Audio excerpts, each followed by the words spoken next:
Nigeria. This is Daybreak Live on Dominion Television, where politics, governance, and the people's voice take center stage. Today, the conversation begins with education, but not just classrooms and textbooks. The Federal Ministry of Education has announced that Chinese language will now be part of the senior secondary school curriculum.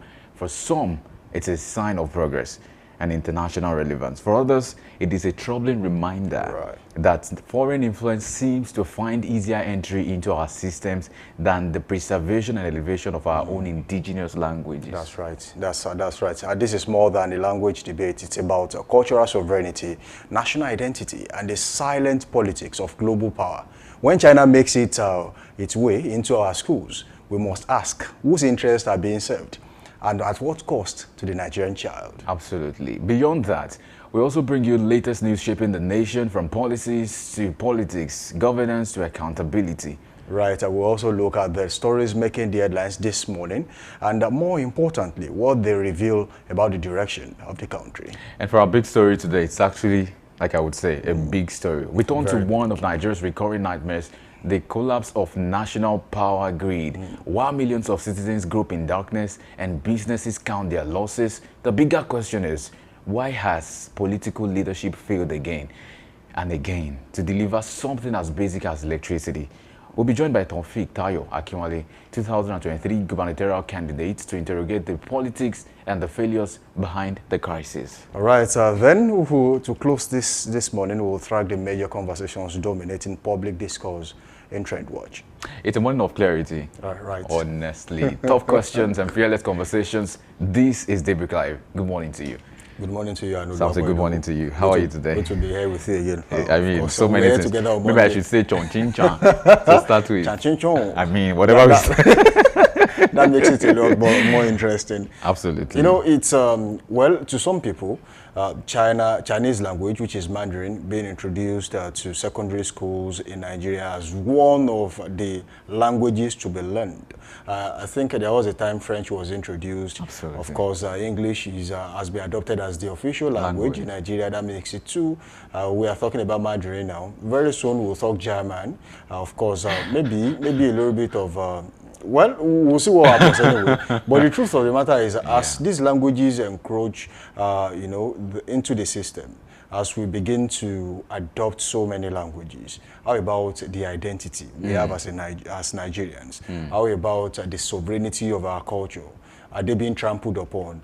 Are we setting the tone for the future collapse of the traditional structure that we have in Nigeria? I think that is where we are leaning towards right now, and that might be a major disaster. Though I'm not saying, learning some other languages is a bad idea. Okay. But because when you look at the bilateral relationships, agreements Nigeria has with some other countries, I think recently Nigeria has been able to smoothen that part. Have a good relationship with China. So many loans have been taken from China down to Nigeria. We have seen so many projects being handled by Chinese people in Nigeria. So it means that there's something going on right there.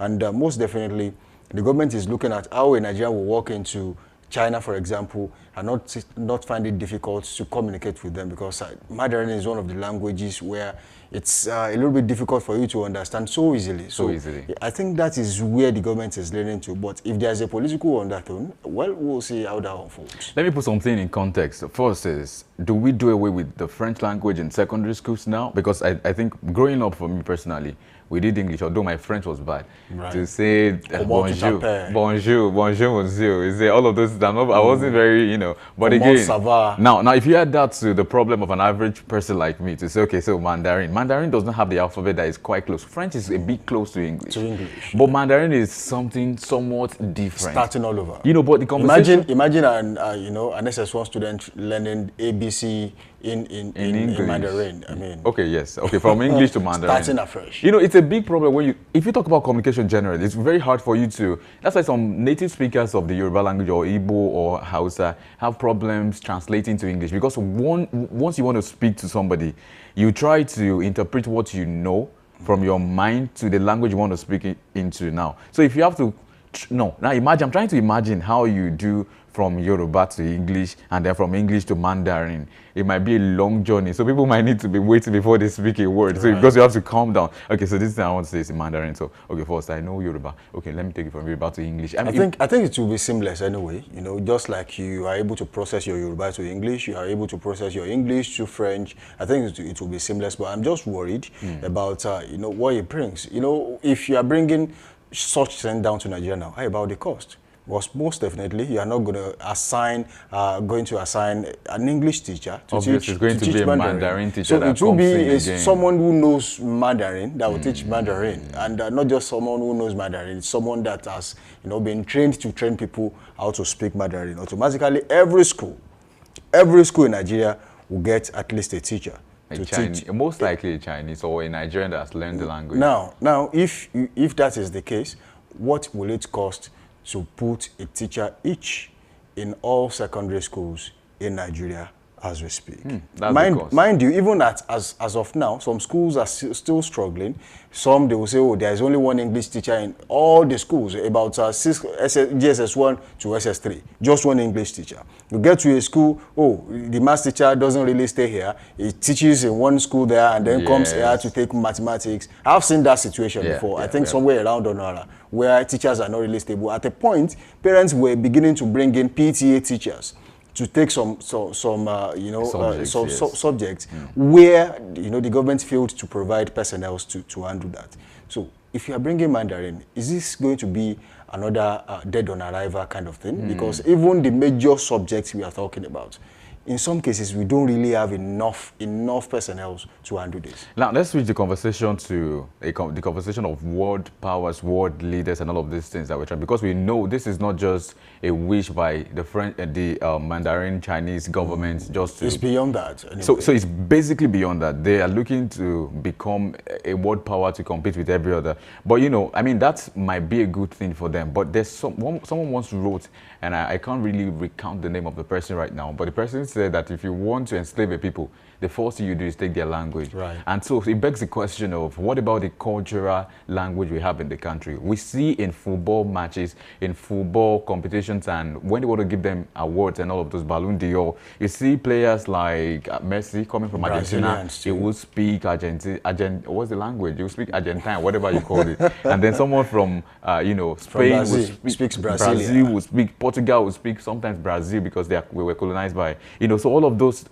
They colonized Brazil, I meant to say Portugal. So you see all of those things play out. But in the case of Nigeria, thank God for the likes of Tobia Musa, Israel Adesanya, sometimes, although it's borrowed, sometimes just use it to curse and all of that. Like all of you, I've warned you, all of that. But at least the language is there. Exactly. So we have just a number of persons who are still professing the language, who are still recounting the language. Of course, we don't want the language to go into extinction. And that's one of the things we should work on. Because there comes a time now, if you say the official language is English, what is Mandarin Chinese for the Nigerian state? Well, I simply want to, believe that this is just one of the things we would see regularly from this administration, most definitely the Nigerian government, from time to time. But, every time everyone has something up their sleeves to bring on board. And I think this is what this administration is trying to bring.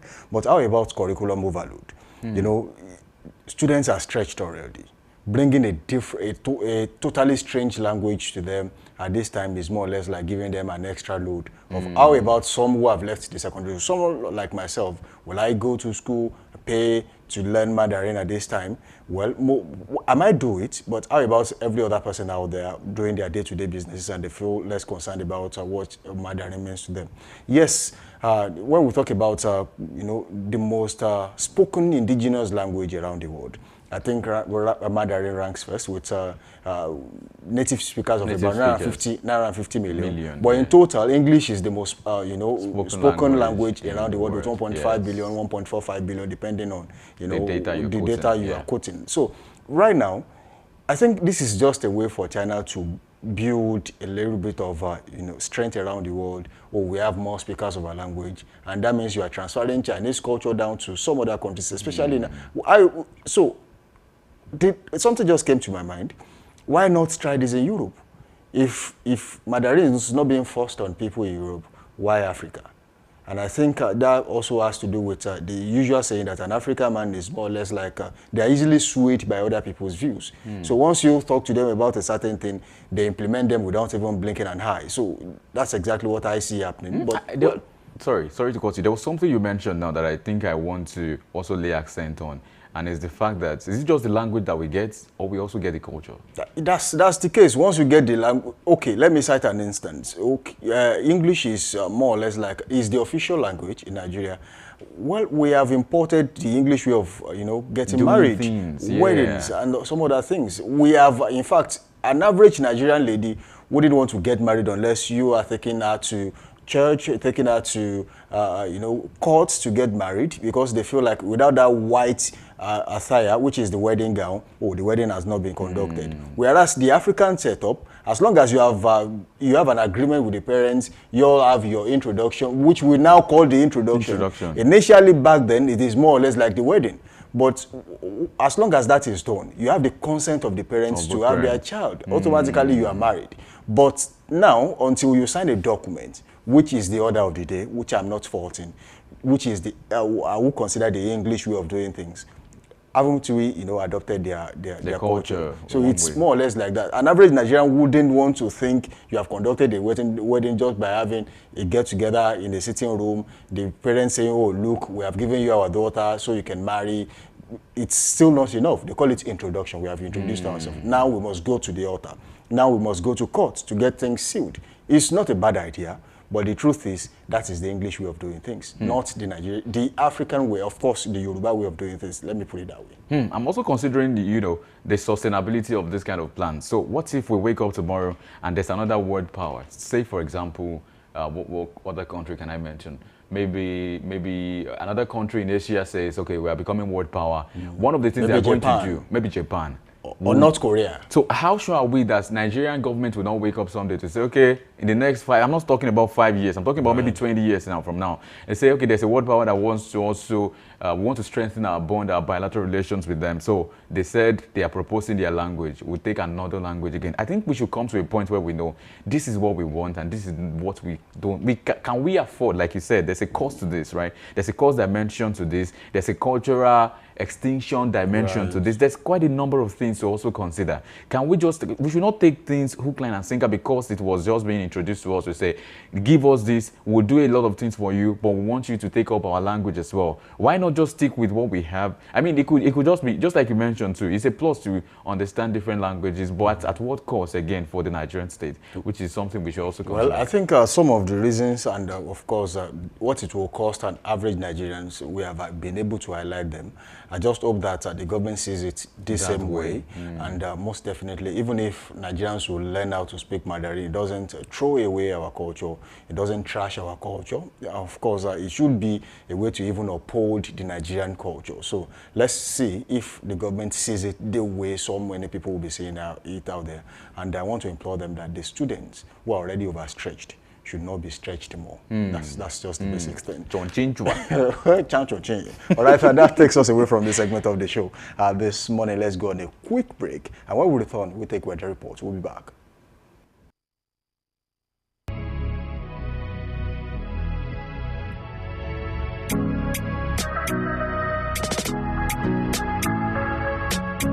Need a professional space to bring your vision to life? Dominion Television Studios offers state-of-the-art facilities perfect for your next broadcast, commercial, corporate video, or live event.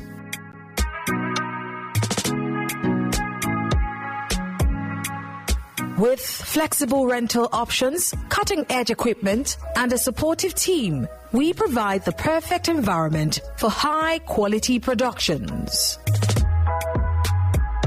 Unleash your creativity. For bookings, email us at marketing@dominion.org.ng. Call us on 0705 506 1061 or 0916 101 1061. Check us out on Instagram, Facebook, LinkedIn, and TikTok at Dominion Broadcast and on X at DominionCast. Book your space today. Dominion Television, your channel of choice.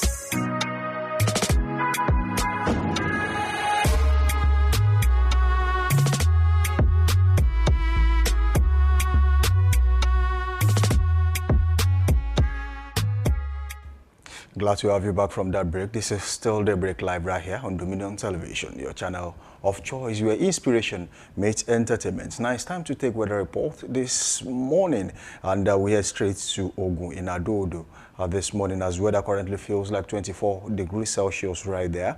Later in the morning, there will be isolated thunderstorms at 27 degrees Celsius, and in the afternoon, there will be scattered thunderstorms right there in Adodo at 28 degrees Celsius, and it will be mostly cloudy in the evening at 25 degrees Celsius. Also mostly cloudy at 24 degrees Celsius later overnight right there in Adodo.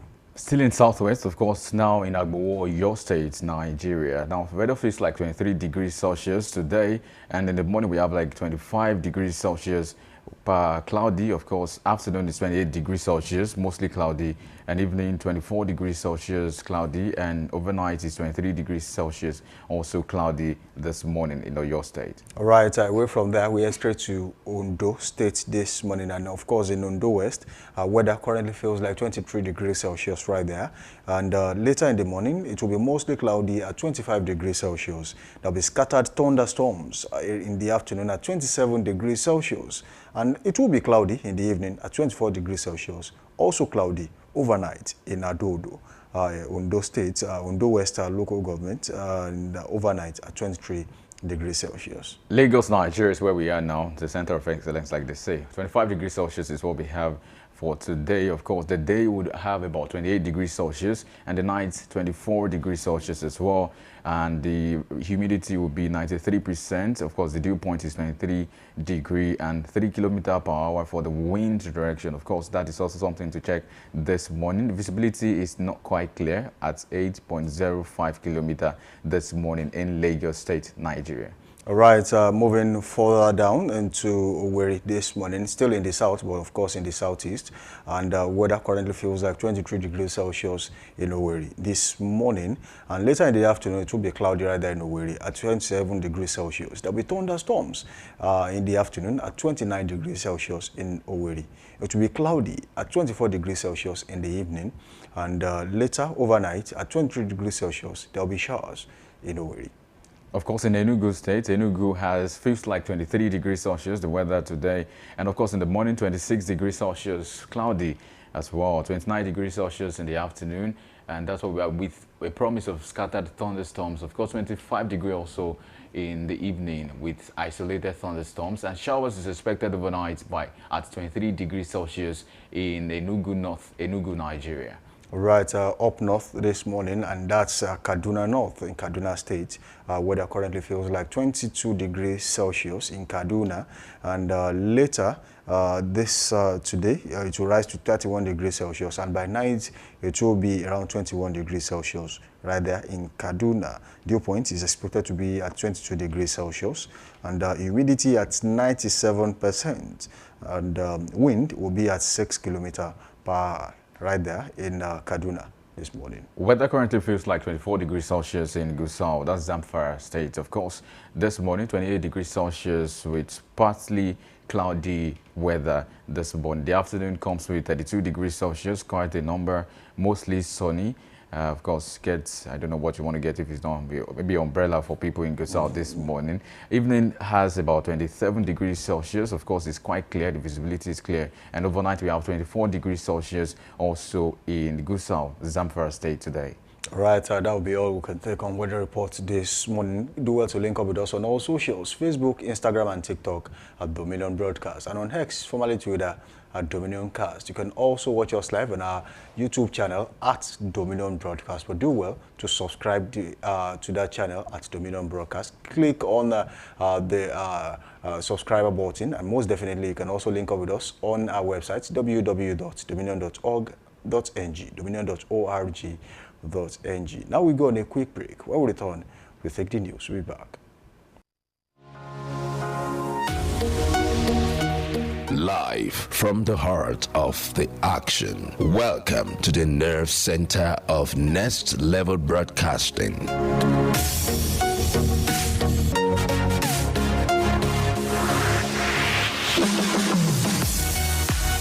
This is the OB van, where the studio meets the street. Equipped with cutting-edge cameras, crystal clear audio, real-time switching and broadcast control, we don't just capture moments, we deliver the experience live.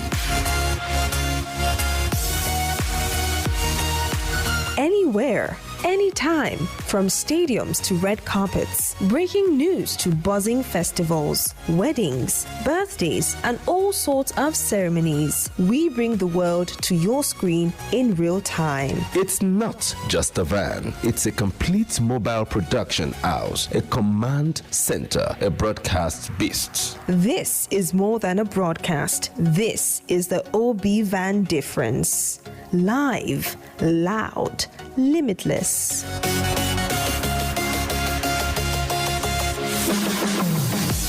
Ready to go live? Like never before. Book the OB van today and take your event to the world. One powerful broadcast at a time.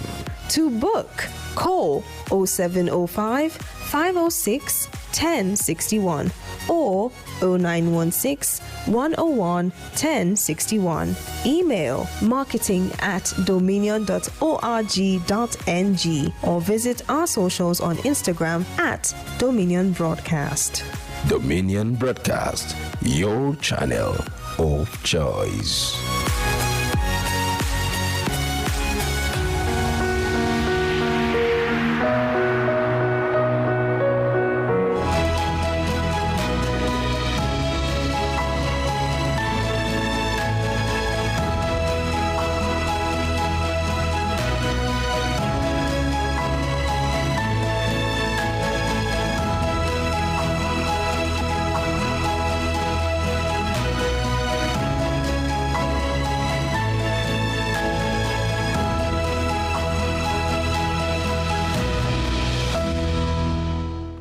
Hello and welcome. This is Daybreak News on Dominion Television.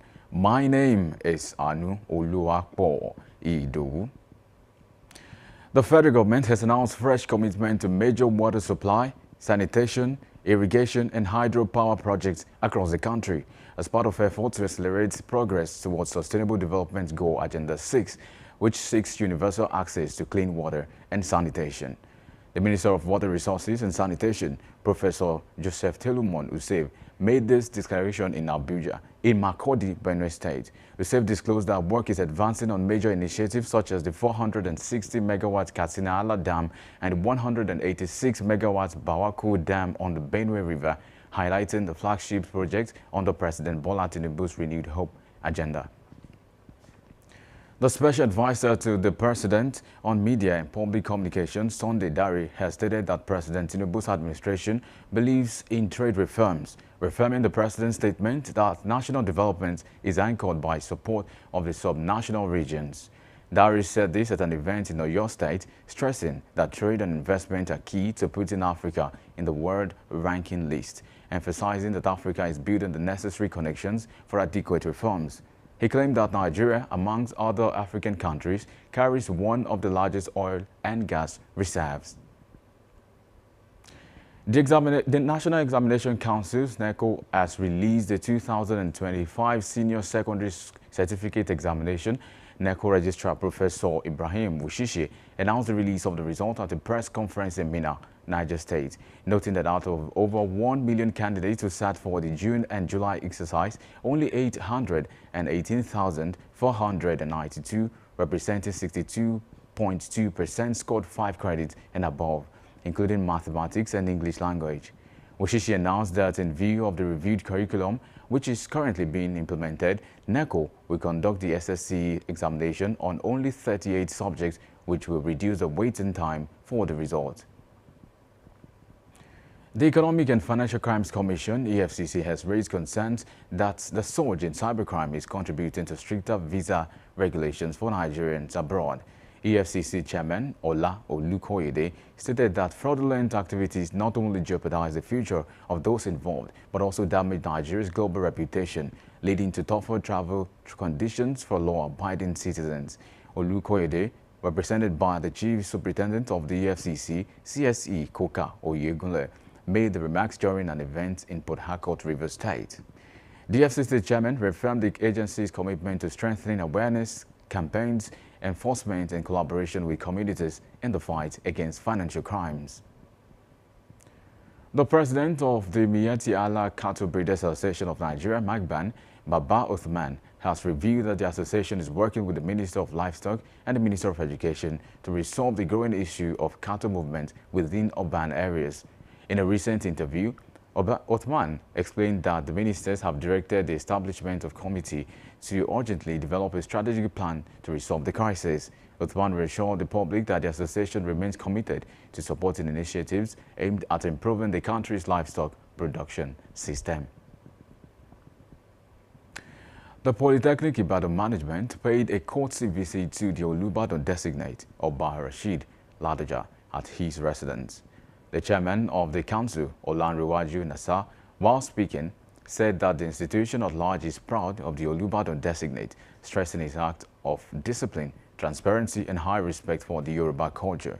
Responding, Oba Rashid Ladoja said that as much as the selection to become the next Olubadan gladdens him, it is also a burden of expectations on him, pleading with all and sundry to support him in every way necessary. Ladoja added that Ibadan, as a city, is one of the prominent cities that has produced successful personalities both home and abroad. Away now from Oyo State, where the Lagos State Governor, Babajide Sanwo-Olu, has outlined Lagos State's 30-year plan while addressing diplomats and dignitaries at the Nigerian Institute of International Affairs in Lagos. He said the plan rests on 4 pillars, which include a thriving economy, modern infrastructure, a human-centric city that attracts global talent, and effective governance. Sanwo-Olu also announced that the establishment of a foreign policy school at the institute is a legacy project, saying it will strengthen Nigeria's global influence. In business, the Central Bank of Nigeria, CBN, has reaffirmed its commitment to stimulating productivity, deepening financial inclusion, and ensuring monetary and price stability as part of its effort to strengthen the nation's economy. Central Bank of Nigeria Governor Olayemi Cardoso gave the assurance while declaring at an event in Kano State. He noted that within the last 2 years, the bank has introduced several key policies to strengthen the financial system, including exchange rate unification to minimize arbitrage opportunities and reduce volatility in the foreign exchange market. And in sports, Nigeria's Ezekiel Nathaniel has advanced into the final of men's 400 meters hurdles at the 2025 World Athletics Championships. Nathaniel stormed to victory in the second semi-final with a time of 47.4 seconds. The 22-year-old is the first Nigerian to make it to the final of the event at the World Championships since Henry Amike in 1987. You can visit our website on www.dominion.org.ng to watch us live and interact with us. You can also follow across our social media platforms, Facebook, Instagram, TikTok, YouTube, and LinkedIn at Dominion Broadcast, and next at Dominion Cast. And that's Daybreak News. I am Anuluakpo Idowu. Daybreak Live continues shortly.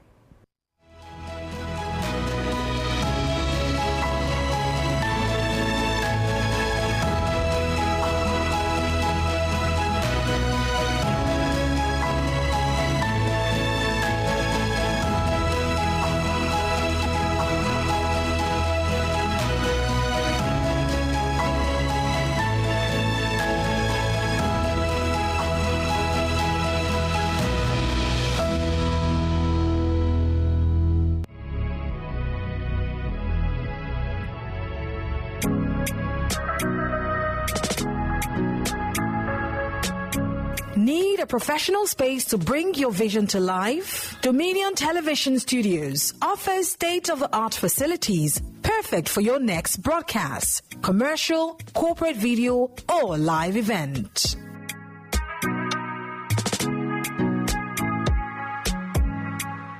With flexible rental options, cutting-edge equipment, and a supportive team, we provide the perfect environment for high-quality productions.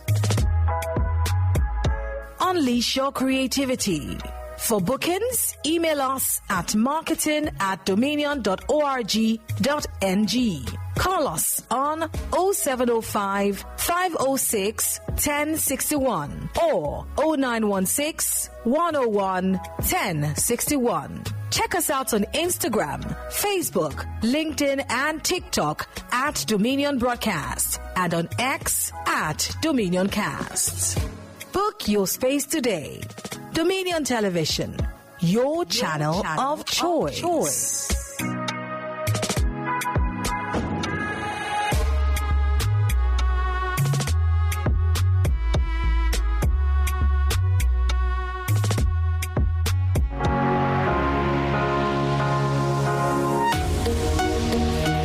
Live from the heart of the action. Welcome to the nerve center of Next Level Broadcasting.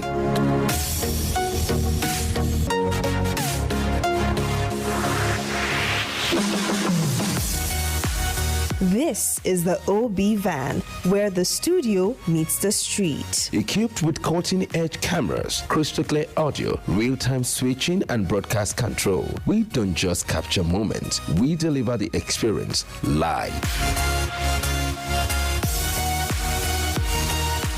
Anywhere, anytime, from stadiums to red carpets, breaking news to buzzing festivals, weddings, birthdays, and all sorts of ceremonies. We bring the world to your screen in real time. It's not just a van, it's a complete mobile production house, a command center, a broadcast beast. This is more than a broadcast. This is the OB van difference. Live, loud, limitless.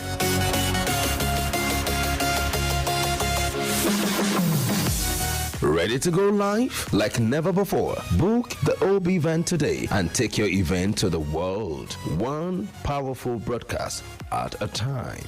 To book, call 0705 506 1061 or 0916 101 1061. Email marketing@dominion.org.ng or visit our socials on Instagram at Dominion Broadcast. Dominion Broadcast, your channel of choice.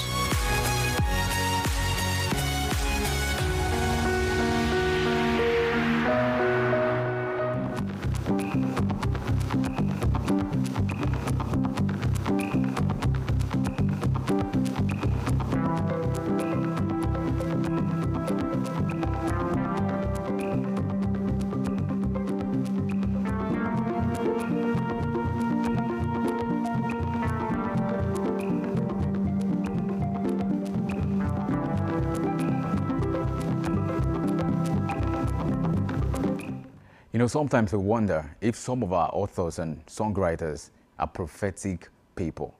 But you cannot blame them. 1958, Chinua Achebe wrote, "Things fall apart." Sometimes I wonder if Chinua Achebe was in our present day 2025, what would he write?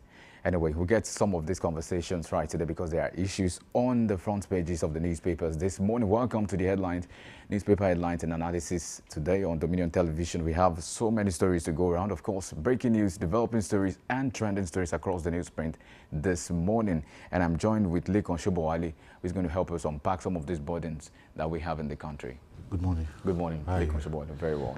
You doing good this morning? Thank you very much. I mean, you're looking like Fubara. So obviously, if you are returned back to, Fubara is better because Fubara is becoming the governor again. Anyway, so let's get started with the conversation. The Nation newspaper is where we start the story from. The big story, I love the Nation for what the Nation says to the Nation. I mean, the Nation newspaper to the Nation Nigeria. What do we have on the front page of the Nation this one? It's all about Fubara, Amaiwule, and other lawmakers back in office. As you can see on your screen, Fubara is not smiling, but it seems to be happy. Anyway, you can be happy and not smile. Fubara, Amaiwule, other lawmakers back in office.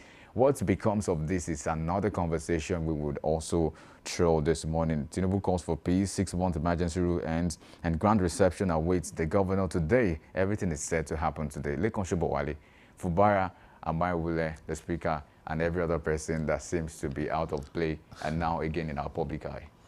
Well, let me first of all welcome Governor Fubara back to office, and also Madam Ngozi Odu, the Deputy Governor, and Amaiwule led Rivers State House of Assembly. Well, it's a good thing. You know, we are all happy that at least the emergency rule, was not extended by President Bola Ahmed Tinubu. And now all this noise, all these cries will be over now. But looking beyond that, I think everyone has learned their lessons. We have winners, we have losers. But generally, the Rivers people, they are the winners of these developments. Are you sure it's the Rivers people or Wike is the winner? No. See, let me tell you. Nigeria is one of the Nigerians. Because Nigerians, we are winners. Nigeria as a country is a winner.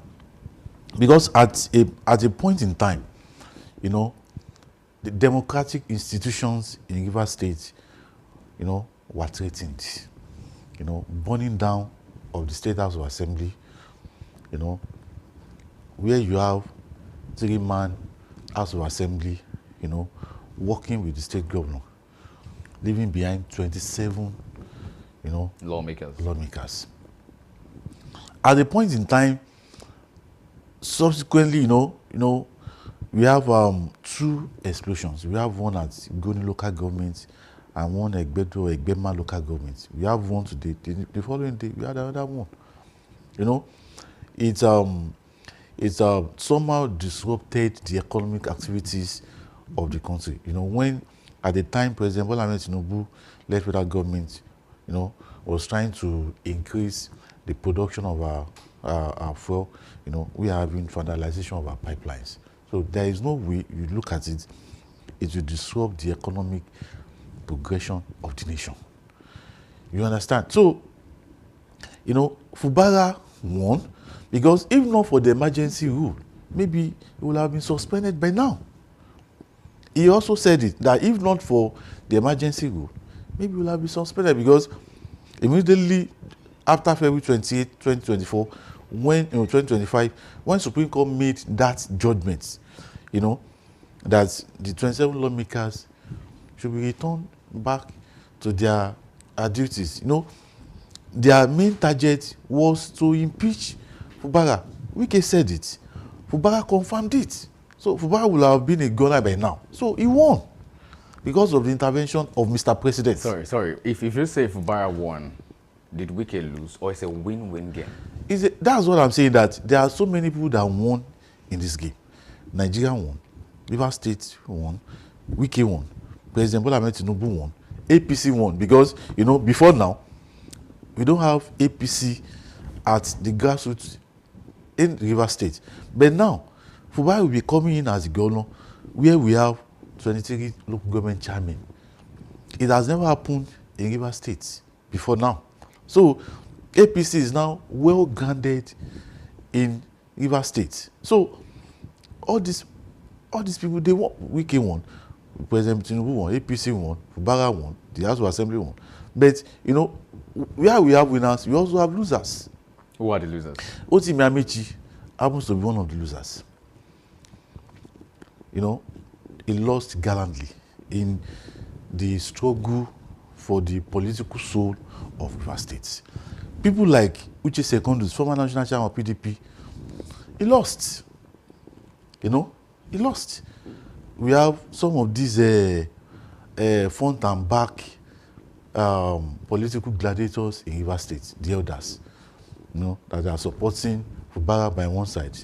They are, they lost. So we have winners and we have losers. But generally, the decision by the president to recall the governor and some other elected officers, I'm happy. I'm happy for Nigeria and I'm happy for Fubara and also for Rivers State. Let's take it a step further now. Now that you have counted the losses, right? Some people are supposed to go with losses, some people are supposed to go with, winning and all of that. So let's say, the issue of godfatherism is still at the heart of this issue, right? And it seems like godfatherism in a way, like you said, won in a sense. Yes. And then maybe Fubara won. But moving forward and going on, What do you think is going to happen to the the administration of Fubara going forward? Is there a chance for Fubara for another term? Is there a chance for Fubara for relevance in that state? You know, you see, according to what we heard, because we were not there, you know, part of the MOU signed, you know, for reconciliation during the reconciliation process is that Fubara will not come back. That is what we heard. We are not politics, there. You can decide. That's what I'm saying. But anything can change at any time.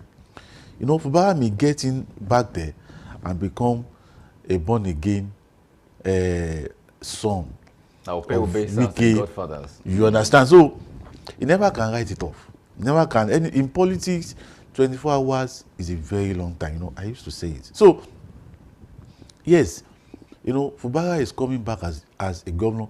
He contested and won on the platform of PDP, but he's now having 23 APC governors in Rivers State. The truth of the matter is, the political structure of Rivers State have been taken away from the governor. You know, what we used to have before now is that the governor of a state is a political leader of that state. But now we are having, you know, a reverse of that, because how will you explain that Fubara is the political leader of your state when you have APC chairman working with him, 23 of them, you know, when you have APC leaders of assembly, 27 of them, when you have many of the appointees, the head of service was changed while he was not around, you know, so many permanent secretaries, you know, loyal to Wiki, were put in place when he was not around. So then what is your definition of a governor being a political leader of a state in the case of Fubara? So the truth is, Fubara to some extent has lost political grip of Rivers State. You know, like someone said, Fubara is just coming back like they said Sim Fubara. And the person said, Fubara is coming back as a sim without a phone. You understand? So you are bringing him back. You know, we used to have ceremonial head of state when we back then when we had prime minister. So some people have referred to Fubara as a ceremonial governor, because now they are going to dictate to him how he's going to pick his commissioners, his special advisors. I'm telling you, it can never be the same with Fubara again till 2027. Yes, for one of time, we move on to another story. Of course, this is concerning ADC Aregbesola. It seems they are going to the market, just like in football. They go to the transfer market to look for players. So they are scouting players across different parties. Now, the report on the Nation newspaper, as you can see, is Adeleke rejects calls to join Aregbesola in ADC. That's the story. It seems Adeleke is one of the potential strikers for ADC, or yes, of course in their plans to use as one of the ones to maybe to use some downsteps to get us. He would have been their leading striker. You know, Adeleke going to ADC or Aregbesola and Adeleke, you know, in ADC will have been massive for, you know, for Osun State. You know, APC in Osun State, you know, they are still, you know, trying to, but I don't see Adeleke going to ADC. Number one, Adeleke has pledged his loyalty to President Bola Ahmed Tinubu, and for every reasonable politician in Nigeria knows that the major aim of ADC, what they have been preaching, is that they want to unseat President Bola Ahmed Tinubu. And Adeleke, who has visited President Bola Ahmed Tinubu like twice in recent times, we never join forces with someone like Aregbesola. You know the intense, you know, battle, or you know the intense issues that Aregbesola is having with President Bola Ahmed Tinubu. So anybody pitching his tent with Aregbesola will be seen by the APC as a political opponent or an enemy to President Bola Ahmed Tinubu. And don't forget, whatever anybody is saying, whether Adeleke is in PDP or is in APC, or he joined APC, Adeleke, number one, is still is still having the grip of Osun State politics. As we speak, is the sitting governor. You know, the power of occupancy is there. You know, the power of controlling the resources of Osun State is still there. So you can never take it away from him. And, you know, he has pledged to support President Bola Ahmed Tinubu in 2027. So what else do you want him to do? So he's already, you know, in the good book of President Bola Ahmed Tinubu as one of his strong supporters, even though, you know, he's still in PDP. You know, he will not be the first. In 2023, we saw Wiki, Makinde and the likes, you know, they are in PDP. And they work for the success of President Bola Ahmed Tinubu. So, for the fact that he's still in PDP, that does not stop him from working for President Bola Ahmed Tinubu. But he will also need President Bola Ahmed Tinubu, you know, to emerge as a second-term governor in Osun State, which is very, very possible. You know, we have something like that also in Anambra, Abga, where Charles Oludo is pledging his loyalty and support to the second term of President Bola Ahmed Tinubu. All because he also wants President Bola Ahmed Tinubu to support him.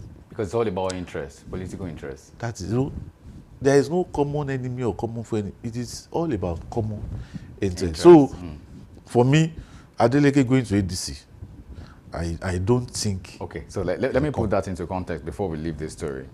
Does he have a better chance at the leadership of his current party in PDP?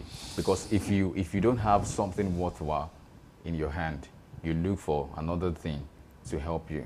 So if you are saying no to every other thing, does it mean he has a stake or a higher opportunity to become better or to become bigger in the PDP?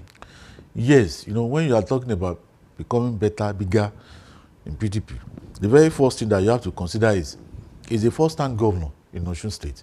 You want to go for a second term. So for him to be better means he must emerge as the second-time governor in Osun State. And as we speak, looking at all, you know, the indices, you know, political indices in Osun State, Adeleke stands a better chance, you know, to win a second time. You know, even in Osun State, APC to some extent has been factionalized, you know, and, you know, generally, you know, when you have aspirants jostling for party tickets, when you give the ticket to a candidate, it is not all the aspirants that will be happy. So, on the course of that, some will not be happy, some will be dissatisfied, you know, some will not, you know, they will have to move to an opposition party. You understand? In the case of Osun State, they may go to ADC and they can also go to PDP. I mean, to PDP. But Adeleke being the sitting governor, the incumbent governor from PDP, you know, it is very sure that nobody is contesting that ticket with him in the PDP. So, of course, he's going to get the ticket. And PDP will be going into that election, you know, in one accord, in unity. You understand? And some APC, even ADC, some of them may still have to team up with Adeleke to win the election. So I see Adeleke, you know, whether joining APC or ADC, becoming better and bigger. You know, becoming better and bigger. You know, the ultimate is to win the second term. In Osun State. Okay, so let's get ahead with another conversation, of course, on the Guardian newspaper this morning. And of course, one story that we'll take is from Ondo, and it's about Ondo Post. Supreme Court has dismissed appeal against Ayedatiwa's victory. Of course, victory continues for Ayedatiwa in Ondo State. But let's take another story also on that particular front page. Of course, over 60% of candidates passed 2025 SSC with 5 credits above. This is coming from the education sector, but we've seen the abysmal case, you know, panning out in that particular sector, and we've seen some reforms of this present administration trying to do a lot of things to say, okay, so let's put this on board, let's try to implement this, let's do digital for the education sector so we can also improve and all of that. So it seems like whatever the government is doing and the reforms they are making is helping the education sector. But what do you have to say over this? Well, let me just briefly on that on those states. So, you know, Agbola Jai, the PDP candidate, withdrew his petition, you know, from the Supreme Court. He said he's no longer interested in pursuing that case. So, Supreme Court have no choice than to, dismiss the case. And, of course, possibly is also thinking or planning to go to APC. That is the... concerning the... But that's the usual occurrence. Sorry, on that yes. particular... we've seen this. This yes, is... If you win, I come. I say yes, I challenge but this is taking a different dimension because even why they are still, why the case is at the Supreme Court, you understand? This will be the very first time that such a thing will happen. It has never happened before. Party candidates will pursue, especially governorship candidates of a party, even presidential candidates, they will ensure that they pursue their case to the final stage. Even when they know they will still lose. Even when they know they will still lose. You understand? So, but Agbola Ajayi, in his wisdom, thinks that, okay, I was listening to Mr. Ajulo, the Attorney General of Ondo State yesterday, where he was commending Agbola Ajayi, appreciating him for the good gesture, by not wasting their time, by not wasting, even though there is no way Agbola Ajayi can win at the Supreme Court, but at least he saved them their time, he saved them their resources, paying lawyers and all those stuff. So they commended him, and they extend an olive branch to him that is welcome back into APC. Of course, he used to be the deputy governor in Ondo State, deputy governor to late governor Rotimi Akeredolu. So APC is still his home, that is welcome back. He can still come back. So at the end of the day, we will not be surprised when we heard that Agbola Ajayi is now a member of our APC. Now that the party, PDP, is not even in good state in Ondo State. All right. So speak to that issue of education. Education is something very important. I mean, it's something we should really focus attention if we have to grow this nation. So it seems like this administration is listening to the cry of education. Seriously, the federal government, they are putting in their best, in almost all the sectors in the country, now narrowing it down to the education sector. The federal government is taking so many steps.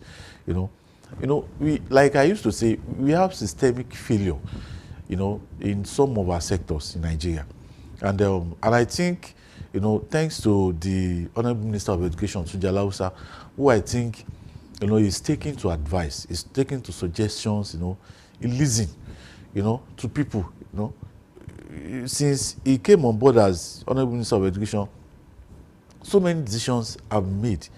Some have even been reversed. I remember when he said there was no agreement between federal government and ASU in 2009, but he reversed, he came back and said there was an agreement. So I think the minister in that ministry is doing so well. And, education will forever remain the basis of development and socio-economic growth of any nation.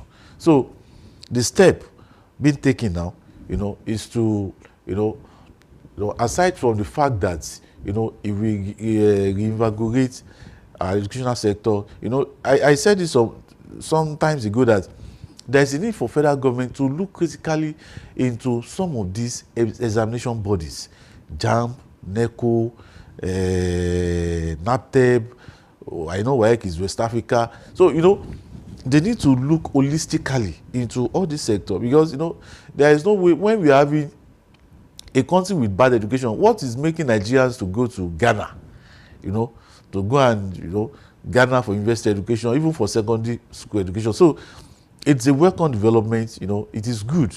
And I believe I believe that federal government should do more, in the area of education. Like yesterday, they also decided on introducing history back into our secondary school education. Why we were in secondary school, even I think it's going to be from primary school. I don't know. Maybe I think it's from primary one or thereabouts. I don't know. But it's good. The federal government is taking holistic measure, to bring back the quality education that we used to know back then, in the 70s, while we were not yet around in the early 80s. So it's commendable.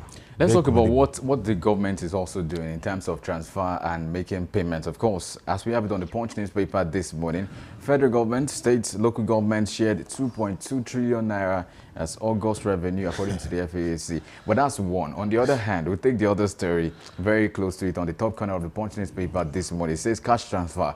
Federal government pays 330 billion naira to 8.1 million households. That's exactly the story. But how does this reflect on an average Nigerian? Because obviously, when we talk about this kind of transfers, we've seen this again and again where they say, okay, so we are trying to cater to the, there was a time they called them the poor of the poor, the poorest of the poor. Yeah, they tag them different names. But how do you know the poorest of the poor? Have you come to my community? Do you know Odoba? Do you know some of those places? Because if we conduct a study now and go to those local places, those rural places and remote places, can we get a number of people coming out to say, yes, I received something from the federal government? How do you think this reflects on the average Nigerian? All these data, the federal government has confirmed to us that the federal government keeps telling us that they are using the data supply by World Bank. They are using the data by World Bank, IMF. I don't understand that. How will you be using a data of a World Bank that does not know our local government, a World Bank that doesn't understand where Amuloko is located. They have eyes, to be fair to them. They have eyes across these regions too. They have eyes in Nigeria. See, they have eyes in Nigeria. But do they have eyes in the innermost parts of Nigeria? See, now they said they have distributed 330 billion naira, right? Yeah. I have some people that are so close to me that before now they used to get all these 5,000, 10,000. I'm also a grassroots person, so I have some of these people. In the last 6 months, they've been complaining that they are not even getting this money again. You don't understand. I have people that before now they used to get all these, I think 30,000 naira by, I forget the name of that money that this former minister Betaidu that misappropriated then. They used to get all those, but now they are not getting anything again. Our federal government is telling us that they have shared 330 billion naira to 8.1 million Nigerians. Households. Well, not Nigerians, households. They are Nigerians now. But if you put it in that context of households, it makes it more. See, households. We have households in Oyo State. We have households in Ibadan. You understand? For me, I don't know. I can only say what I know. What I don't know, I cannot say. I've not by any chance come across anybody, around me or close to me that claim he has gotten this money. See, let me tell you. Maybe it's because you are a middle class or a senior class person. So no, even if I'm a senior class or middle class, I have my way of relating with the people at the grassroots. None of them. When you are talking about the poor of the poor, the poorest, the vulnerables, the household, these are the people that reach out to us, people like us, and plead for urgent 2K, urgent 3K. They are not getting this money. But Mr. Lekon, who gets the money? That is what, seriously, I don't know. Seriously, I don't know. But see, what I think the federal government cannot get this thing right. How can someone sit in Abuja and is telling us that he has distributed 330 billion naira? It should be the duty of the local government chairman to tell me he has distributed 1 billion naira in his local government. Perhaps they got got the report from local government authorities, maybe. No. They are sharing this thing. See, I was listening to this woman. I cannot remember the name of the woman. And the woman was suspended in office. The woman used to be the director of all these national social security clinical fund. The woman was saying that immediately the former minister got to office, Betaidu got to office. The woman said that within 2 weeks, he observed that 14 billion naira has been moved from the account of this fund for poor of the poorest Nigerians has been moved to a private account.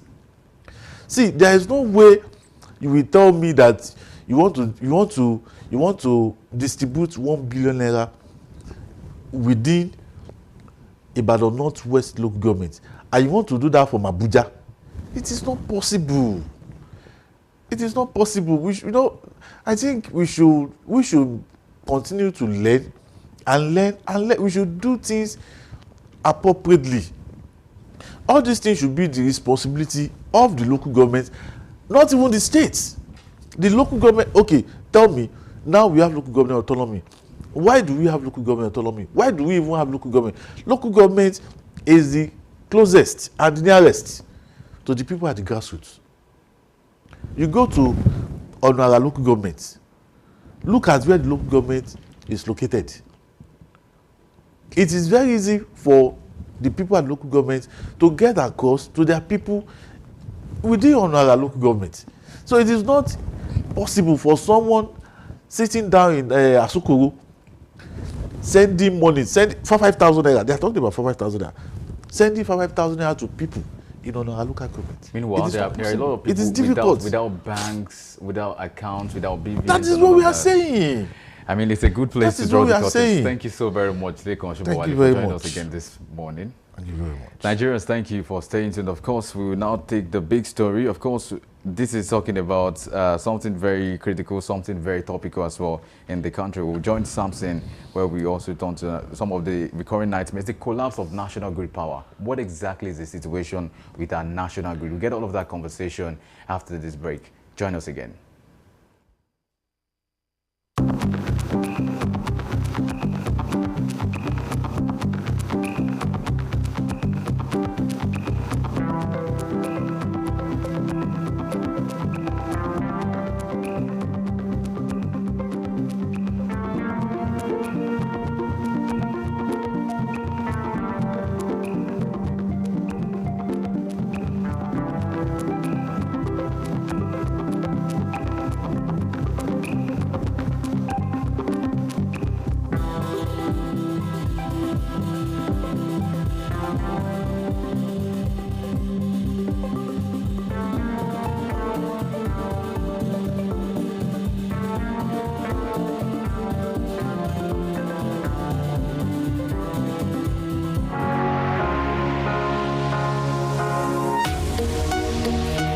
Live from the heart of the action. Welcome to the nerve center of Next Level Broadcasting.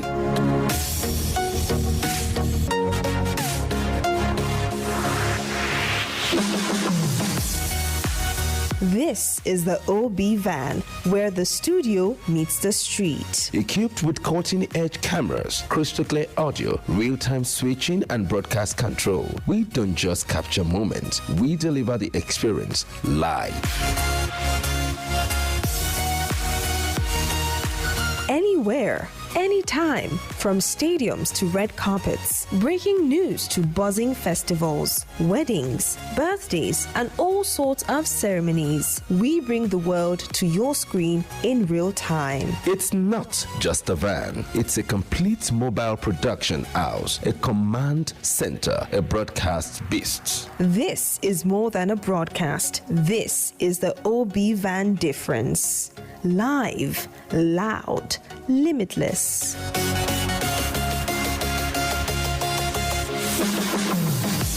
Ready to go live like never before? Book the OB van today and take your event to the world. One powerful broadcast at a time.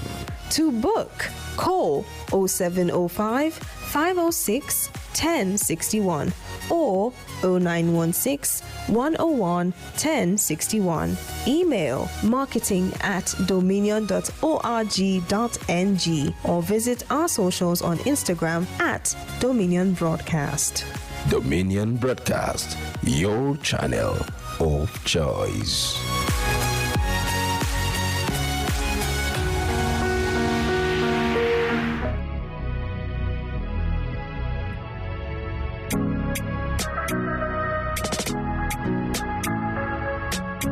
Need a professional space to bring your vision to life? Dominion Television Studios offers state-of-the-art facilities perfect for your next broadcast, commercial, corporate video, or live event.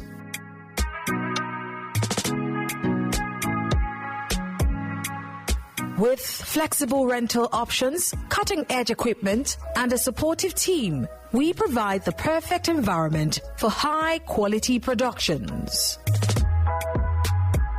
Unleash your creativity. For bookings, email us at marketing@dominion.org.ng.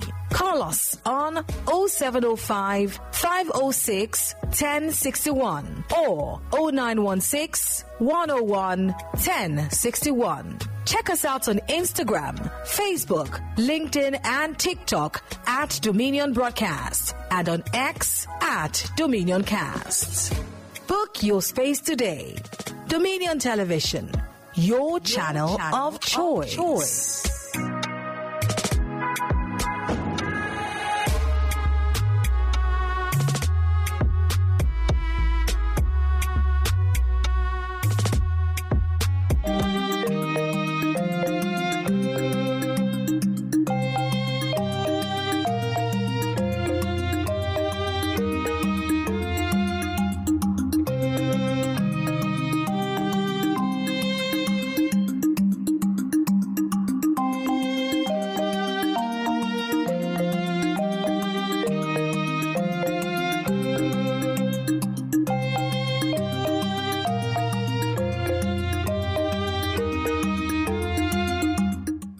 Right, good morning, Nigeria. You are tuned into Daybreak Live right here on Dominion Television, your window to the most pressing issues shaping our nation.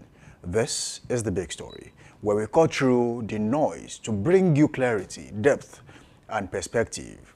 I am your host, Samson Balogo, and today we turn the spotlight on a challenge that continues to cast shadows over daily life and economic growth in Nigeria, the recurring collapse of the national grid. The lights go out, and with them, the hopes of households, small businesses, and industries that depend on reliable electricity. Once again, Nigeria's national power grid has collapsed, plunging cities and communities into darkness.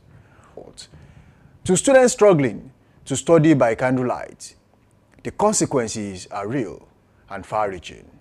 But beyond the frustration of power, and of course, power outages lies a bigger question. Why does a country with such abundant natural resources remain in dark? What are the economic, social, and political implications of this recurring national challenge?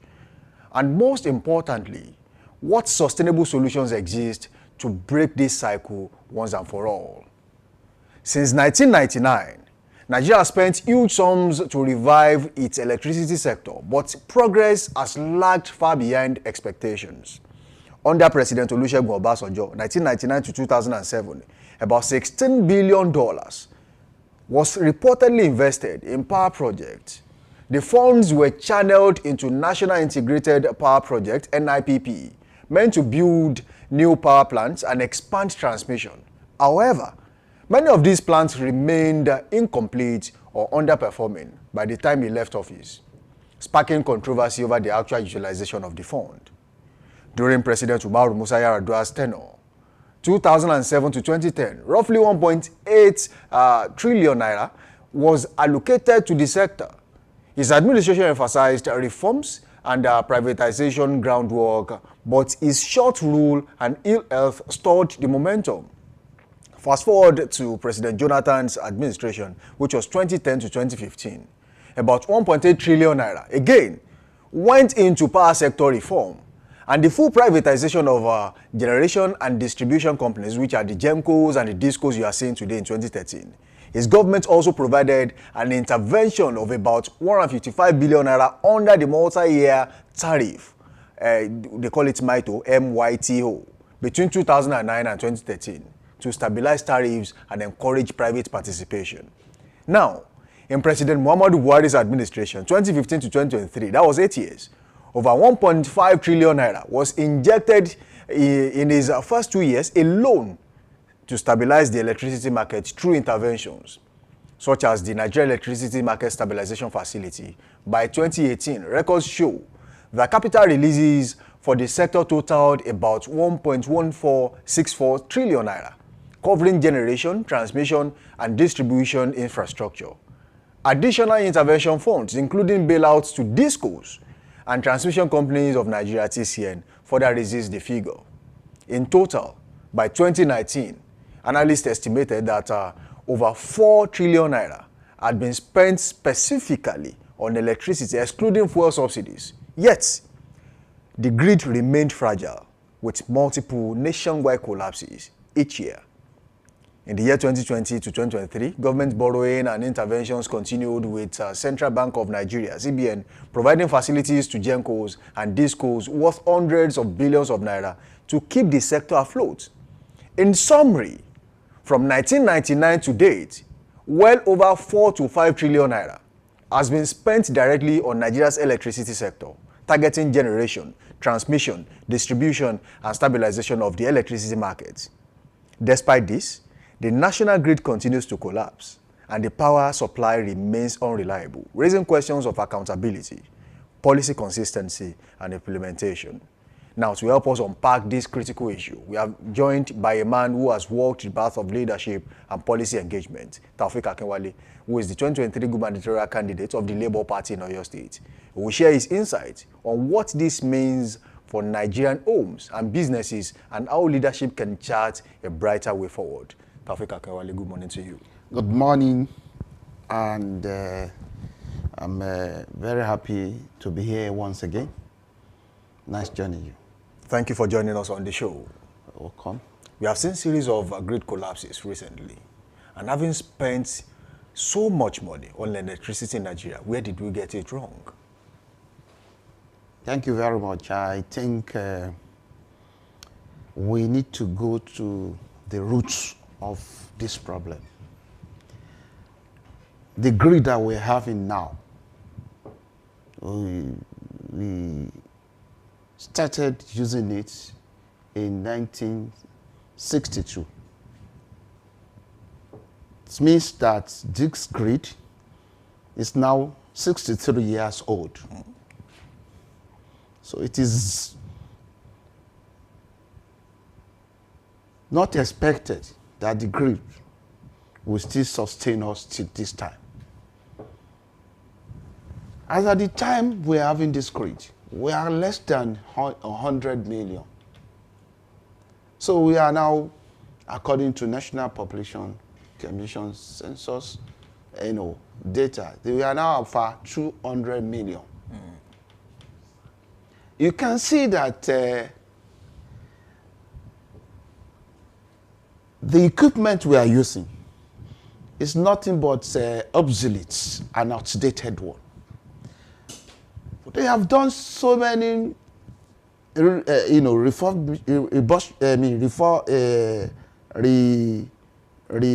them have been refurbished. Some of them have undergone technical exactly. review. So they have done a lot of things on those equipment. So there is no gainsaying that this equipment will give us, problems. And that is what we are facing now.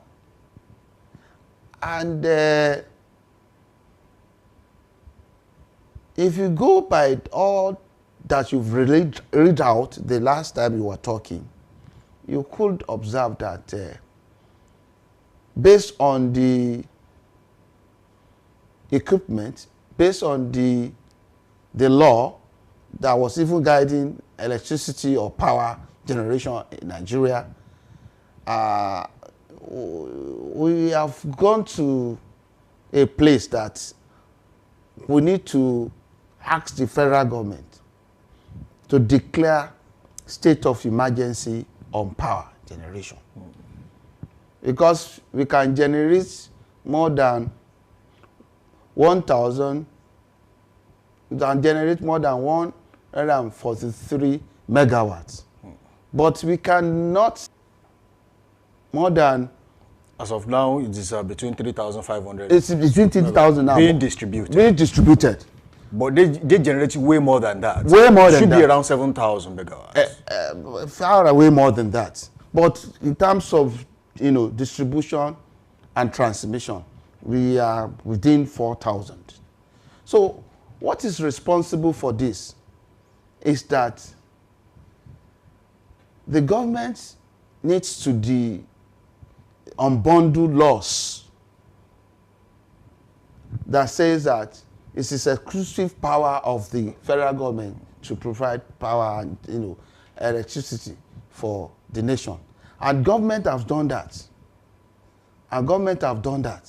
So for that singular reason, government has been able to, set all the states, local governments, free to generate their own electricity. And we want to give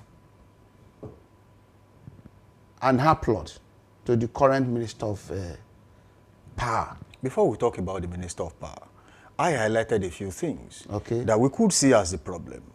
The way you talk, you seem to know where the problem is coming from, which is basically transmission. Exactly. We know we generate about 13,000 as we speak, according to data. Yes. But the truth of the matter is, the transmission company of Nigeria, which belongs to the government, that's the only segment that belongs outrightly to the government as we speak. They say they cannot transmit more than 3,500 megawatts. And that is a problem, because if we generate and we cannot transmit, it's a problem. Now, I want to ask you that when we talk about electricity in the country, is this a problem of failure, of leadership, policy inconsistency, or technical capacity, or the three? All you have mentioned.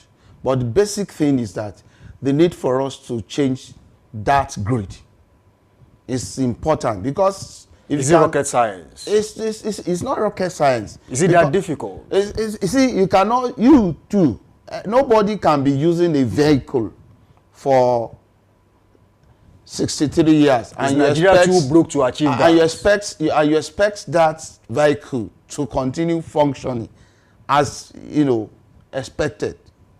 No way. So Nigeria needs to declare state of emergency, or probably decentralize or deregulate power sector, just like the federal government has done on fuel. The Nigerian government needs to take issue of power fuel. If we could recall that before the inception of this administration, power has never been so good like this. Are you saying we now enjoy more power? You are now enjoying more power, especially this dimension of branding, at least fathom something out. According to the minister, he said that it was just once in this year, and it's for hours, that the collapse of the grid. So it means they are working with these equipments that is obsolete. You all know that you cannot get more than what you input. Once this equipment, you cannot get more than what you input. Once these equipment are, upgraded, I don't want to even say upgrading. I want to say to be, the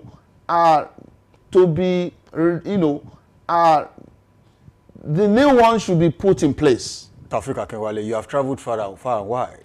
With the way you are speaking, since you are enjoying what Minister of Power, they practice Band A and Band B in the UK. Do they practice Band A, Band C in the US? You have been there. No, you cannot compare any country with another one. Why is Nigeria different? Because are we too broke to achieve it? No. Because you are talking about advancement of a country. Nigeria is now at a pre-industrial. Are you saying Nigeria is a third world country? No, it's not about too broke, because they have been, using money to achieve results, but it has not been what is expected of us. Then who should be held accountable? Now that is the leadership. But this leadership is providing a kind of solution to our long problem.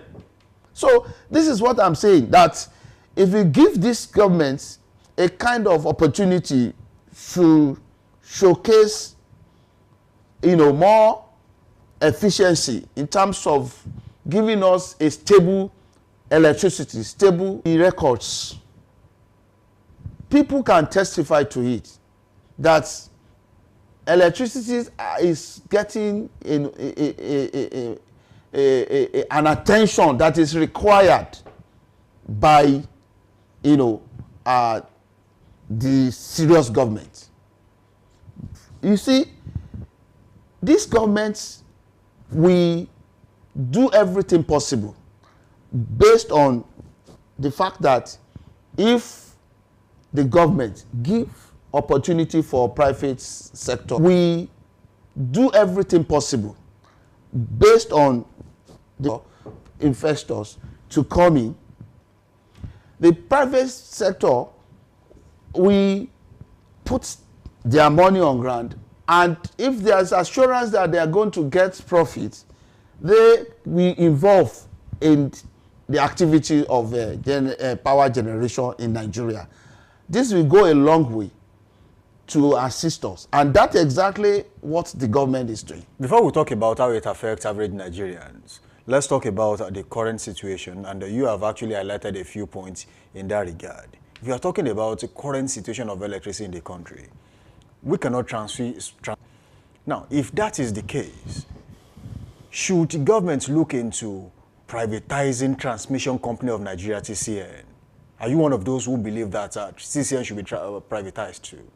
I think I want to recollect, they started the privatization. I don't know what was the reason why they stopped it. It has done its best in the past, and the best result we could get is what we are witnessing. So, the case of telecommunication, when it is being, giving opportunity to the private sector, we can see the results.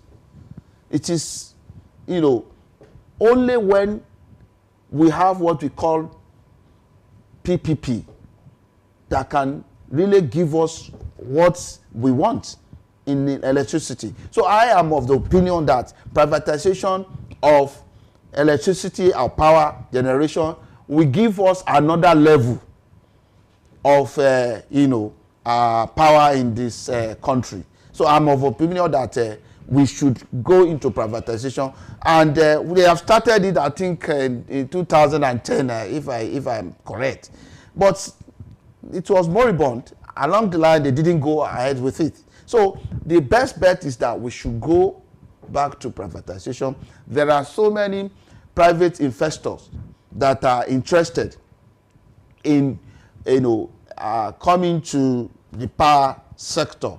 So we need to give an enabling environment, and we have to assure them that they are going to get a value for the money they are going to invest, and also laws that we are, protects their businesses, so that they are going to be rest assured that when I invest in this sector, and along the line there is litigation somehow, the law will protect me. I have a court that always will be my guard. So this will encourage other investors. People are ready, and I'm aware of the father of David, who just launched a kind of company that can, generation that can distribute like electricity to a number of communities situated in Ondo State. In Ondo State. So this could be encouraged, just like we're having Dangote now, trying to neutralize all these Pengasang and all of them. So sooner or later, we will see the benefit of all this. So I want to encourage, ask the federal government to look into this direction also. Let me ask you, is electricity, the case of power, generally in Nigeria, is it being sabotaged? Yes, there are some people who are benefiting from this. Some claim there are major politicians in the country who are major importers of generators. Exactly. There are some people who government need to show what government is made up. Is the Tinubu administration up to the task to show up? I think he's somebody we can trust for that, because what he did for issue of subsidy, where some people are just making the the money of this country, he fought them, he faced them squarely, and today we are seeing the result. You can see the consequences of his action. The states are getting more fund than ever before in the history of the country. In fact, 4 times what they used to get. It was because the president faced squarely the issue of subsidy in this country. He said that subsidy is a fraud, and all of us should agree with him. So also, these gatekeepers, these are so-called powerful people, should be challenged by the government. Government has instruments to cage them, instruments to cut their wings. Until this is done, you see, we are still going to be at the level at which we are now. But based on the fact that the current minister is meticulous in his efforts to give us a strength, hell-bent on, gaining from this kind of arrangement that we have now. So I want to charge the federal government to take the bull, by its own, so that Nigerians will be good for it. Now, you mentioned the fuel subsidy, that the president removed fuel subsidy, and he believed there was fuel subsidy, he removed it. In the year 2012, he was one of the vocal ones, including Malana Rufai and so many other people who formed the APC then, including the late President Muhammadu Buhari at the time. They came out and said there was no fuel subsidy, that the Jonathan administration were just making things up. Eventually, he came to power and removed fuel subsidy. So where did he get the fuel subsidy removed? And if that is the case, can it be trusted to fix power in Nigeria? Thank you very much. You can only talk about what you know. So they didn't know about fuel subsidy, and they came out to protest. What you do not know, you cannot talk about it. And every day, our knowledge is being upgraded. Nobody, so many things that you do not know. At a point when they got to know that there are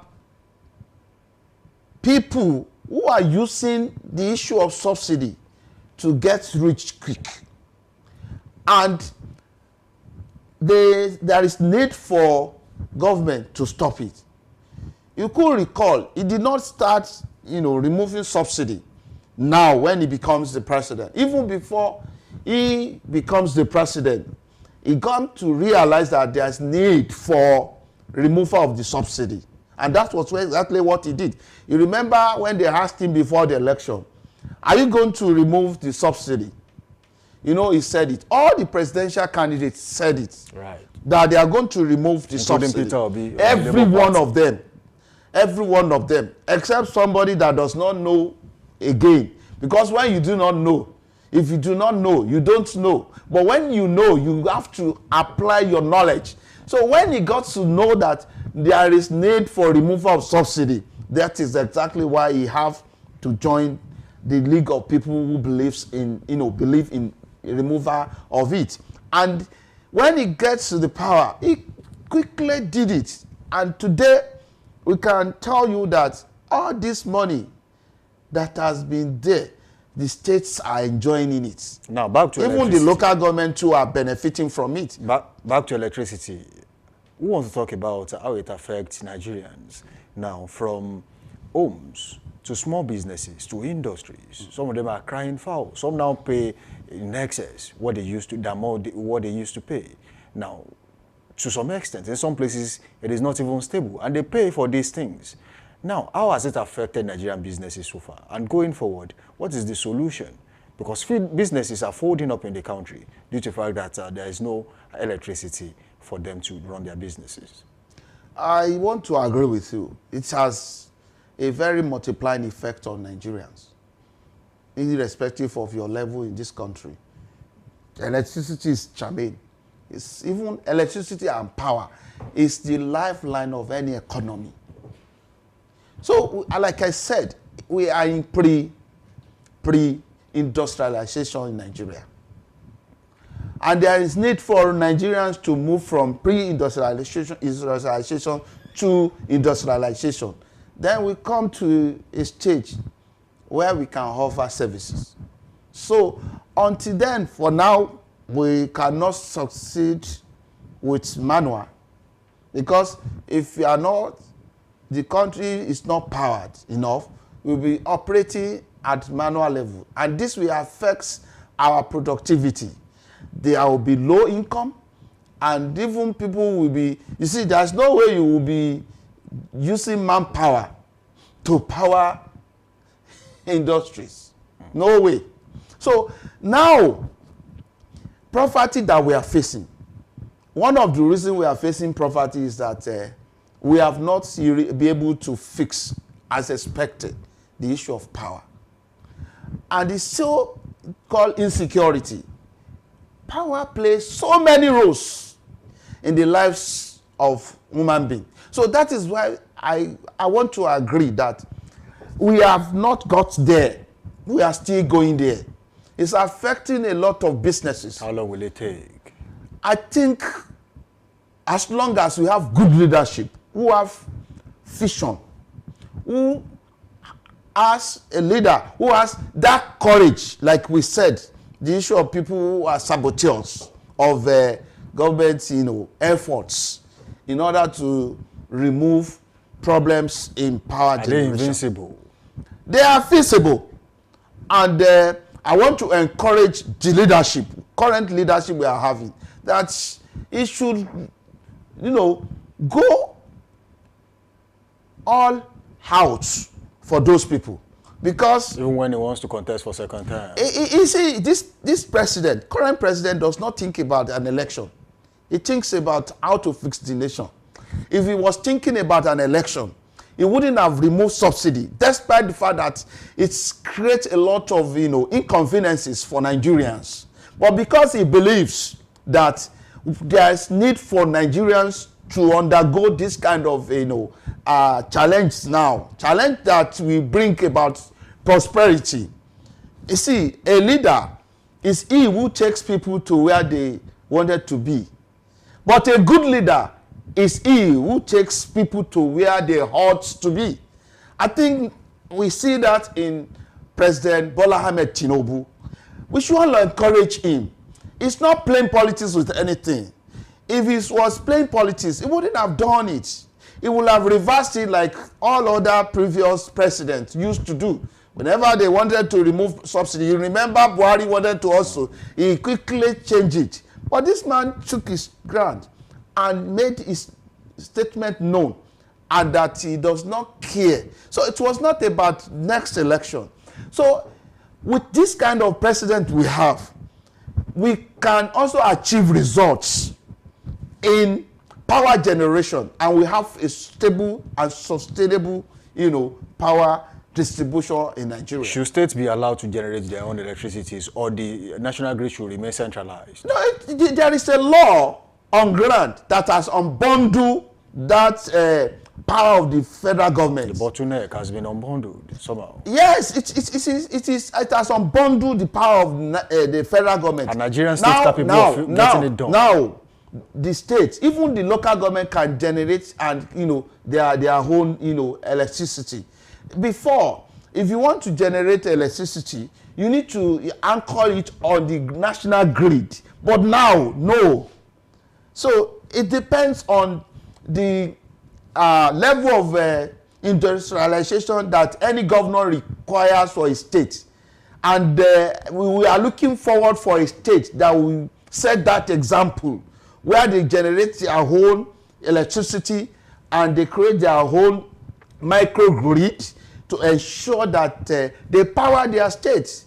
So if people see electricity in a particular state that is growing, it should be an encouragement for other states. In fact, local government can also be involved in this, power generation. So we need to appreciate this government again, once again. I'm not here to advocate for the government, but I'm just appreciating what the government is doing.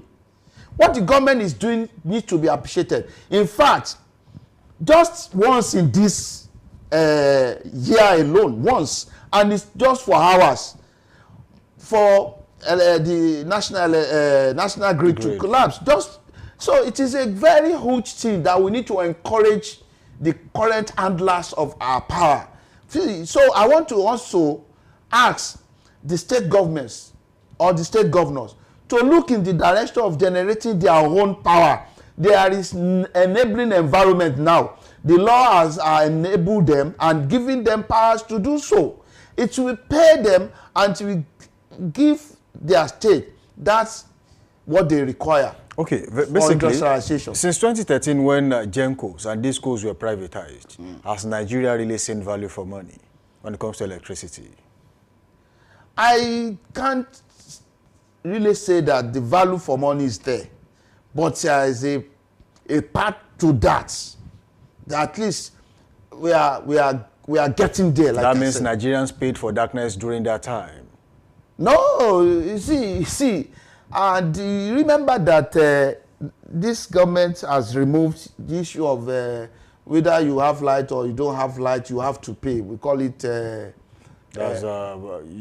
now use prepaid meter. Then it used to be estimated bill. Estimated bill. The government has removed estimated bill. So now government is distributing meters for people, and they are doing it free of charge. They are doing it for free of charge. Okay. Do you think countries with fewer resources than Nigeria have achieved stable power supply? What practical lessons can Nigeria borrow from them? Like what I said, that the few countries that have achieved results, what they did was they make sure they change their equipment. I said it before.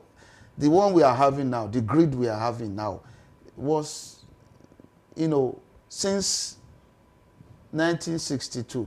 That is 63 years old grid. So they need to change that grid. If Nigeria commits more billions of naira into electricity now, won't it be another white elephant project? Of course, it was it. If we are going to get results, because power speaks everything about a country. So we need power for almost everything. See, our economy will be boosted, and we have, we have a lot of people fully engaged, and Nigeria will be good for it. So something that will bring joy for us. We can spend money on it. What is important is that make sure that we have value for the money, we spend. That's it. All right, Taofeek Akinwale, thank you for joining us in the studio this morning. It has been a wonderful session with you. But unfortunately, we have to go. Our time is fast spent. We say thank you for joining us on this show this morning. Thank you for having me. We do hope that next time we'll bring you here to talk about more pressing topics. You'll be here. Thank you. Maybe make it on time, sir. All right, thank you so much. Because this one was yesterday. Thank you so much. Now, this will be the convenient point to draw the curtains on today's edition of Daybreak Live right here. Of course, of the big story right here on Dominion Television. Until tomorrow, where we shall be bringing you another interesting edition of the big story on Daybreak Live. I say Samson Balogun is my name. Let's go on a quick break. When we return, the show continues.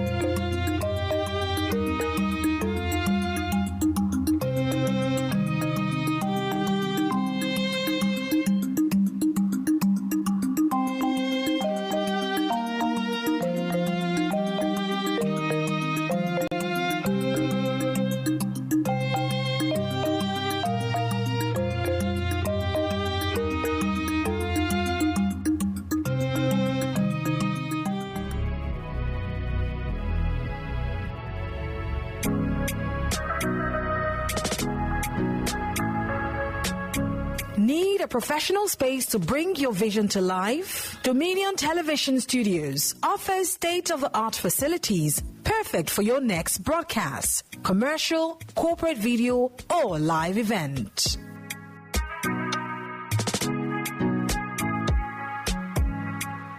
With flexible rental options, cutting-edge equipment, and a supportive team, we provide the perfect environment for high-quality productions. Unleash your creativity.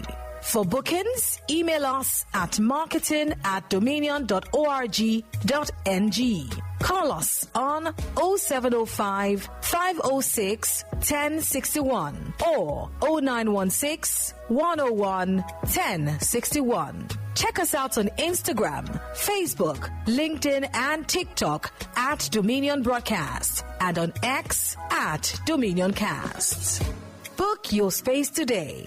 Dominion Television, your channel of choice.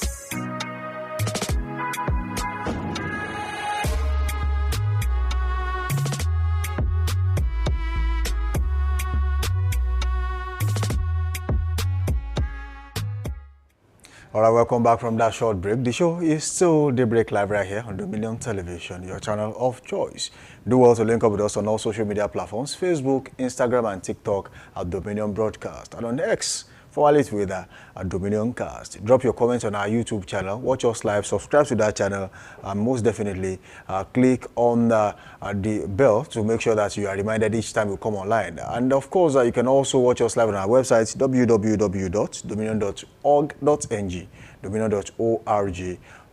Now it's time for Trend Watch. And Oluwapo is still here in the studio with me. I've been watching your trend of electricity and power, and I think it's something very important. Yeah, it's one thing we really need to discuss at length, because when there is no power, when there is no electricity, businesses are grounded. Absolutely. And when businesses are grounded, the country is in danger. It's of course at a risk of losing so much. We now see Nigerians are leaving the country in their numbers to establish businesses in other countries. And what does that say for an average Nigerian who just graduated from a university that needs a job? It means there's no job available. Absolutely. And the government cannot provide everything and anything for everybody, because the government also has a role to play other than providing employment. All they have to do is to provide an enabling environment, and doing that, electricity is very, very key. It's a needed conversation. If you have to also consider MSMEs and all of this, right. Medium scale enterprises, small scale and large scale, including all depend. homes. Absolutely. You need electricity to fix some things. Absolutely. So let's get into Trend Watch today. So that we don't overflog that issue. Buhari's policies wrecked Nigeria's economy. Printing of 22 trillion naira destroyed naira, says former speaker Dogara. So that's exactly the story. Buhari's policies has wrecked Nigeria's economy, according to Dogara. He said the printing of 22.7 trillion naira destroyed the value of the naira, according to the former speaker Dogara. So that's exactly the conversation right there. But what do you make of this? Being somebody who once also served in the political office, during the time, right? And now coming to say this now that he was a member of the House. Exactly. And he knew exactly what transpired then. You see, when people who were kitchen cabinets of an administration come out to make some claims, you don't throw it under the carpet. You don't just sweep it under the carpet, because they know exactly what they are saying. And he was one of the loyal members of their cabinet. He was an elected member of the House of Reps, and he understood exactly what game was played at the time. You see, there is a benchmark to how you print, especially when it comes to countries like Nigeria, where the economy is not that viable. We're only on paper. Yes, Nigeria makes so much money on paper. Yes, the inflation has reduced to so rate. But how effective are the statistics out there? Do they really reflect on the street? So in a country like Nigeria, when you print, just like that, it actually affects the economy. Now, even as much as they printed money, did you see the effect out there? I don't think so. It also, not to forget that in 2022, the past administration also did something. They said they were going to, do a restructuring for the Nigerian naira. Right. And then they added color. Some people said it's ink. They washed it with ink, so we have more ink on the Nigerian naira, and there wasn't so much of difference if you would ask that question. A particular currency that was green turned to red, one that was blue turned to. So there's a lot of conversation around what exactly is the point. What were you trying to drive at? Because others have also speculated that it was an attempt to shortfall the people that want to come into power at the time, because of course election was nearing at the time, so they needed to get currency. So they felt that the currency they've stored, packed in a place, will become useless, and exactly that became a thing for it snowballed into, the former central bank governor, Emefiele, getting himself, he shot himself in the leg and eventually still paying the price. Even those currencies that were said to have been, obsolete at the time are still in circulation as you speak. Eventually. So, well, when you take a decision, your motive actually has a very important role to play. What was on your mind when you thought about taking a particular decision? Now, so many Nigerians lost their lives to the fact that, currencies were to be changed. Some banks will say, oh, imagine you having over ₦1 million in the bank and they say, oh, all you can get at this time is 10,000 naira. I mean, that was really something that got most Nigerians angry. And at some banks, even at Bodija, at Challenge, some people slumped, some people were rushed to the hospital. And then when you get to the hospital, they will tell you, oh, we don't take transfers here, we want cash. I would say a bit of corruption too. Right. POS people were having cash. They have cash. And then bankers will give them the money. ATM points were not having. There will be no cash there, but then POS operators will have cash. So how did that happen? Where did you get the money from? But the truth of the matter is that even in Nigeria, you need orientation and reorientation. So if you have orientation of being a Nigerian, you need to unlearn, relearn. There are some things that are really not right, but they are normal to an average Nigerian. So if you can just put that aside and learn new things, we tend to prioritize self-gain, things that benefit just us and not other people. At the time POS operators became mini gods, they were dictating play. They will tell you how much they want on 1,000 naira. Yeah. Imagine someone would drain 1,000 naira with 400 naira at the time, some 300 naira. In fact, at the point it was half. If you withdraw 1,000 naira, you pay 500 for 1,000. I mean, they made so much money. Now, all that is over now. Are they still making the same amount of money? No. But then if they had made things easier for people, if they had made things, more, let me say, easier for people that way. Now, but going forward, I think there are things to be adjusted. And, him coming out to say now that, oh, when we printed so amount of money, it affected the Nigerian economy. Sometimes there are policies you bring on board that really ruins the current situation. It turns things around, in fact, turns it upside down. And until you put someone who truly understands what he or she is doing at a particular position, you'll be running in circles. Now, who was the economist that advised that such amount of money should be printed at the time? Who was the person that said, oh, let's take away every old note within a short period of time? I mean, there are over 200 million Nigerians. How do you take all these monies in just 2 weeks or maybe a month? So it means it should have been a process of a year or thereabouts where everything, you get to put all the money back into the system and then take new ones out there. But it just happened so fast, and then people started, losing their lives. Now, exactly. We'll just take some comments. Of course, Osiri Sesego says, the man was dead long ago, and you are complicit for this, while you all run the presidency. Okay, he's trying to refer to Dogara. Yeah. And of course, another one, Jasper Anietlu says, Bajabia Mila, the current chief of staff, was the speaker under Buhari. Akpabio was minister. Dogara was lawmaker. Oshiomole was APC chairman. And Tinubu was the coordinating chairman of Buhari government. I mean, that's totally, some of these things are, not right.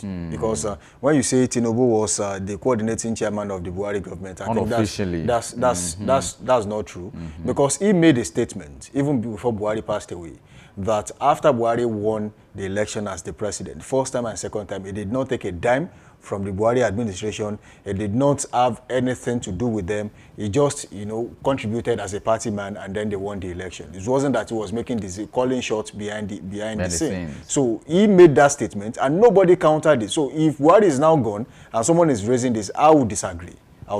Because Tinubu said this, that he has nothing to do with the administration, and nobody countered it at the time. So why now? The Gov says, but Tinubu too has printed. That's the conversation from the Gov. And the last one here is Akonde Olasukami, who says, you were there then. We didn't hear opera then. I only remember the Edo Governor Obaseki raised the issue then that federal government print to pay salary. That's exactly. You remember, it's about ways and means and all of these things at the time. But then, if you resort to that, printing to pay salaries, you are messing up the economy big time. Because you're not expecting a return on that. You are not expecting a return on that. Well, I know the government will be doing something really important as regards salvaging the Nigerian economy. But until that is done, this will be the convenient time to draw the curtains on today's edition of Daybreak Live right here on Dominion Television. We say thank you for joining us. Until tomorrow, when we shall be meeting you again on another interesting edition of Daybreak Live on this dial. I say keep being good out there, keep being safe. Remember, today is another chance to succeed, and success comes to only those who try. Samson Balogu is my name. So while we wait on the good heads and the good hearts, a good heart for the people and a good head for the job, we'll still keep doing our best. My name is Anulu Akpoido. Thank you very much for joining us. Enjoy the rest of the day.